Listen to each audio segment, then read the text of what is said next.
Jean-François Delage, bonjour. Bonjour. Vous êtes le nouveau préfet des Hautes-Pyrénées. Votre première sortie officielle a eu lieu ce 11 novembre dernier.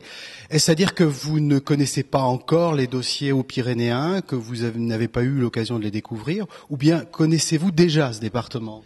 Alors, je ne connais pas encore, bien entendu, les dossiers haut-pyrénéens. Je vais les découvrir au fur et à mesure, parce que, comme vous venez de le souligner, j'ai pris mes fonctions hier.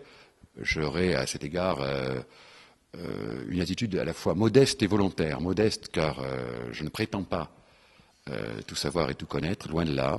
Et volontaire, dans la mesure où j'essaierai, dans le cadre d'un dialogue avec tous les partenaires impliqués, de faire progresser les dossiers d'intérêt général. Sur le deuxième point, c'est vrai que j'ai quelques souvenirs enfantins ou d'enfance des Hautes-Pyrénées, puisque j'ai passé quelques années de vacances à Lucin-Sauveur. Pourriez-vous nous dire quel est le secret d'une nomination comme la vôtre ? Est-ce qu'on peut savoir comment se font les nominations d'un préfet, par exemple, dans les Hautes-Pyrénées ? Bien écoutez, les nominations, c'est très simple. Elles sont décidées par le président de la République en Conseil des ministres.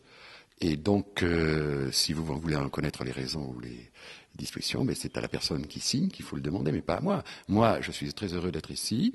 J'exerce ce métier depuis un certain nombre d'années. Et c'est avec beaucoup de plaisir que je vais assumer la nouvelle mission que m'a confiée le gouvernement à travers ma nomination. Quelle est votre conception de ce métier de préfet, comme vous dites ? Ma conception, elle est double. C'est d'abord un métier dans lequel il faut absolument, comme je l'ai dit tout à l'heure, aimer les gens. On ne peut pas exercer ce métier si on n'a pas une volonté de contact humain.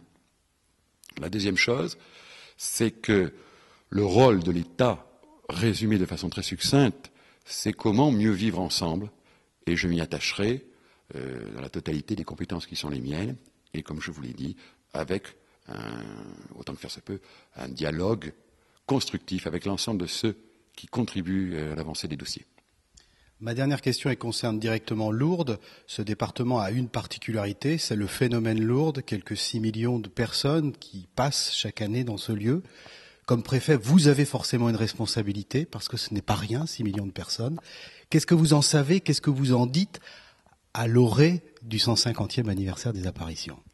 Eh bien écoutez, je pense que la commune de Lourdes est une commune, j'allais dire mondialement connue, qui est un lieu de haute spiritualité.